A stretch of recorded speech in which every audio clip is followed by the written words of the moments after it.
Hello everyone and welcome to Lisa's Losing It. Yes, I am. I'm losing it. One way or another. Okay, so last week I talked about the decision that I needed a CPAP machine and the confusion regarding getting to that decision and everything else. So I wanted to update you briefly on that, but we've got other stuff we're going to talk about too, okay?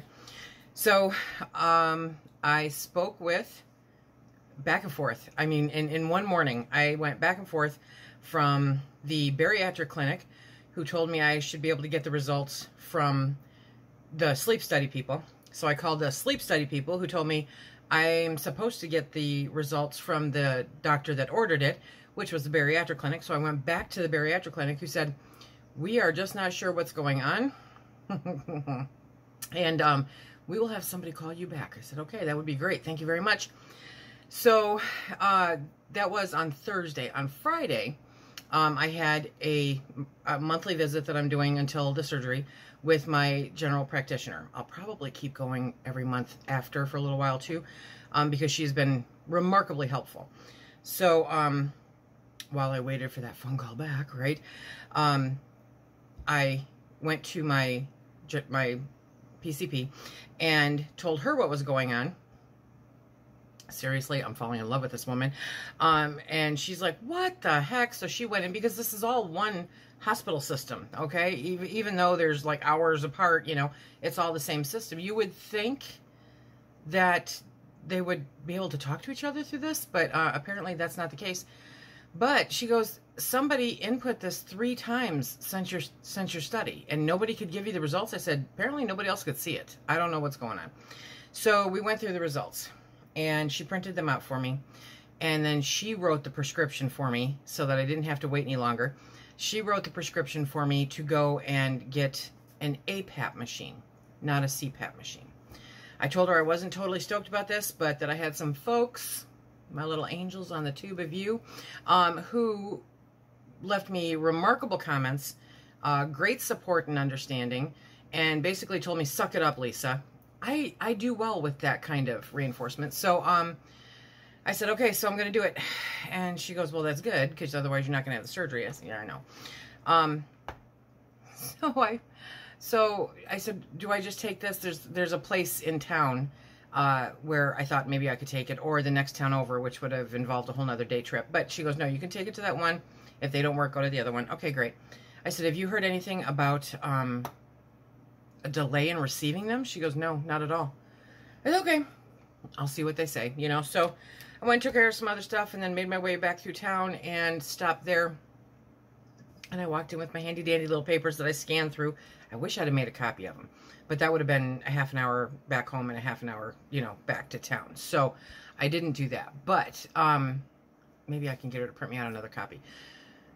I took it in there, and they were pleasant. Feels like they're not nice in there. Now, who isn't nice to my husband, okay? But whoever he dealt with at some point or another was really not nice to him. So I was kind of waiting. I'm a little, you know, I'm a little overprotective of my husband. And please don't mess with me. I'm in a bad mood. So I went in there, and I'm kind of like, okay, we're going to see how this goes. I said, I have a prescription for an APAP machine I need to see somebody about. She goes, okay, give me a minute. And she came back, I don't know, less than 5 minutes later.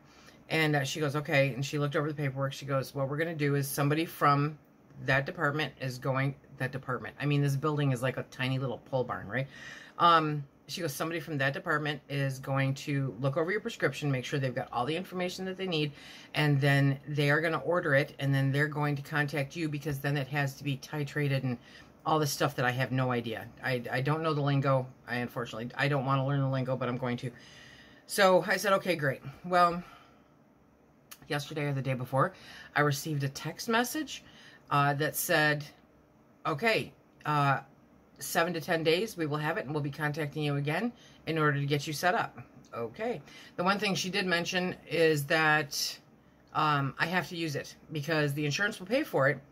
But if I'm not using it, they'll know, because it reports back to them somehow. And at that point, then they'll stop paying for it. Well, yeah, then that's an issue, isn't it? So that's where I am with the APAP machine that I am now succumbing to, and I will do it, and we'll see how it goes.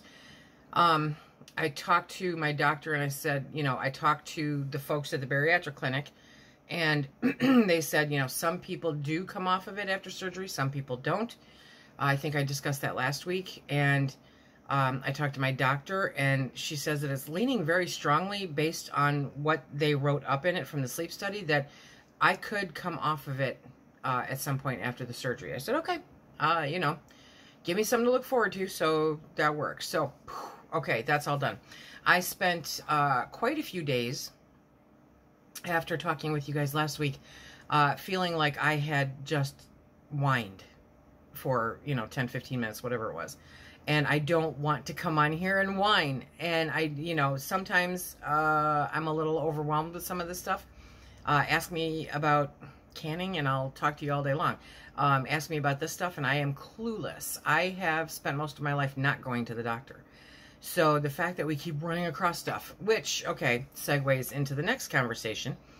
I got another one of those wacky phone calls about my gallbladder, the test results from the ultrasound on my gallbladder. And I swear to you, there have been so many appointments that I justifiably don't remember doing this. But apparently they got the results from my gallbladder ultrasound, and there are some small masses in there that don't, it's not anything, horrible, but they're gallstones basically.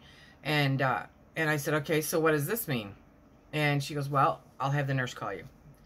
Why do they do that? Why do they call you to give you results, but they're not able to give you answers?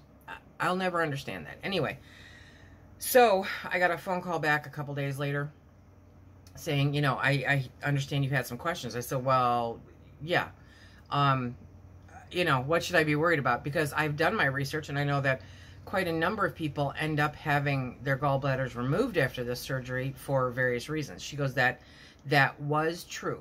She goes, but this doctor, I can't begin to tell you how many wonderful things I've heard about this doctor, okay? But the staff even loves him. She goes, I worked for another doctor before I worked for this one, and we had people coming back all the time that had to have their gallbladders removed. She said he looked at your ultrasound and determined that when you had your surgery, they would put you on this medication. She did not give me the name of it. They would put you on this medication, and then that would prevent you from having issues, hopefully, afterwards with your gallbladder. She goes, are you in any pain? Is there any discomfort? I said, there's nothing. No, at all. Sorry. And she's like, okay, no, that's great because, we don't want that. And I said, well, look, it's not really a necessary part of the body per se. I know somebody will tell me that it's necessary for something, but it's it can be taken out with no serious side effects. I'm saying that wrong. Anyway, I said, isn't it possible to have it removed at the same time that he does the surgery? Nope, it's in a different area. It's a whole different, can't do it. I said, okay, well, it didn't hurt to ask. Anyway, so I'm apparently going to be on this medication after surgery to help my gallbladder. Do you guys have any information on that? I feel like I'm being piecemeal different information. But the good news is that there's not a long wait for the APAP machine, that my gallbladder is functioning fine right now, I guess. And it's just been all kinds of fun. I am going to make some changes. I get weighed in every month. My insurance does not require me to lose X amount of pounds before the surgery, so for that I'm grateful. But we're still going in, and the goal is still to lose, at least a couple pounds a month, right? Prior to surgery. But I'm kind of like, haven't been feeling real great for a few weeks here, so I'm thinking that I'm going to start focusing really hard on what I'm eating. And the one way that I'm going to do that is to track my food, because I do need to get into that habit. And then I can share what I ate for the week with you guys. You know what I mean? And kind of be accountable to you guys, if you don't mind dealing with that with me. I'm not going to track it at this point any more than this is what I ate. And hopefully portions, but I'm not going to weigh it out. It's going to be like, I don't know, 2 cups of, pasta salad, whatever. But just to the point where I'm going to start tracking it a little bit so that I'm accountable and can look and go, okay, why did you eat 5 cookies? You know, and I had actually seen, I think it was on TikTok. I'd seen where somebody was using those protein drinks, the Premier One protein drinks, and with her, under her doctor's guidance, she was eating or drinking, I can't remember, 4 or 5 of those a day, and then 1 small meal at the end of the day. And she was doing that. And I'm like, well, I mean, that wouldn't be bad, I don't think, right? I don't think that would be too horrible. But I tried it for a day and kind of went, yeah, I don't feel bad. But then the next day, I didn't do the whole thing for the day because the next day, I'm like, okay, we're gonna, you know, I drank like 2 that day, you know, so it's every 3 hours, I guess you're supposed to have one. But, so I said, okay, we'll try it the next day. So the next day I got up and I had my coffee. Okay. Well, I can have it. I'm going to. But, then I had my little Premier protein drink, and then, Phil and I are like, oh, we got to run up to the post office, do this real quick. And I said, when we got there into town, you have to understand my town has a post office, a little tiny, market, and, the Civic Center. That's town.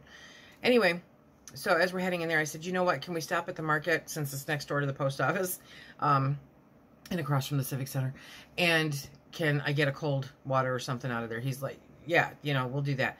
So instead he ran in, and when he came back to the car, he came back with a full sugar lemonade and a 6-pack of homemade cookies. And without thinking, I reached over and opened the cookies and gave him one and gave me one and took a drink of the lemonade. And the minute I took the drink of the lemonade, I'm like, I just blew that just that quick. So this is my hope that I'll be able to put more focus and intent on what I'm putting in my face. You know what I mean? So I'm going to start doing that. We're going to see how it goes for the month of July. Somehow, miraculously, from May to June, I lost 5 pounds. I have no idea how, where, why, what. I'm pretty confident that their scale is broken. Who knows? But, you know, I'll take it. It's a win. So I would like to continue that downward, you know, movement. And I figure the way to do that is to start really paying attention to what I'm eating. Being more intentional about what I eat. And not just sitting there stuffing things into my face, right? Oh boy, yeah. We're gonna see how all that goes, because I would say that sugar and the cookies and the lemonade really just kind of threw my whole body into a what did you just do? And Phil's not trying to sabotage me. That's not his intent. He is totally on board with all of this. I keep asking. I'm like, do you realize I'm gonna look older? I said, right now the fat pushes out the wrinkles, baby. But yeah, it's not gonna be there. So yeah, I'm trying to figure out how I'm gonna deal with that too. But I am gonna do it, because it's not about how I look, it's how I feel. I really honestly believe that. But at the same point, it's kind of like that one woman that I was talking about that I follow on TikTok, that's the same age that I am, that had it done. I finally saw a before picture of her, and it does age you from everything I've seen. So if anybody else is my age-ish and has done this, do you feel like you got older looking? Do you feel like you got older looking, or what did you do to try to prevent getting older looking, right? I think at my age, there's just certain things I'm going to learn to live with, and I'm fine with that. But I don't want to look like my husband's grandmother by the time I'm done. I'll do it if that's the only choice. But, you know, if there's a way to battle it, I would like to kind of get around that too. You are amazing and awesome, and I appreciate you letting me talk this out with you. And your encouragement and your experiences are huge. You have no idea how much I thoroughly enjoy your experiences and your advice. I think they're fantastic, and they are appreciated. So we will be back next Wednesday, which is what is that? Wow, the 6th of July. Can you believe it? And starting on the 1st, which is this coming Friday, I will start tracking what I'm eating, and we'll discuss some of that and see where I can make some changes. I'm not saying I'm giving up an ice cream cone in the summer, you know. while I still can have it. But it's not something that we're not going to have ice cream in the house. And that was kind of a discussion that Phil and I had the other day. I said, I need to draw the line so that this stuff doesn't come into the house, so that I am not absently, emotionally, or just mechanically, you know, partaking in it. And he said, that's fine. He's totally good with that. So he's outside on the deck right now. So that is where we're going to leave off for this particular week. You are fantastic and awesome. I appreciate any and all advice, especially when it comes to what can I do to not look like my husband's grandmother by the time this is all over and done with. Until next week, everybody, please have a great, great week.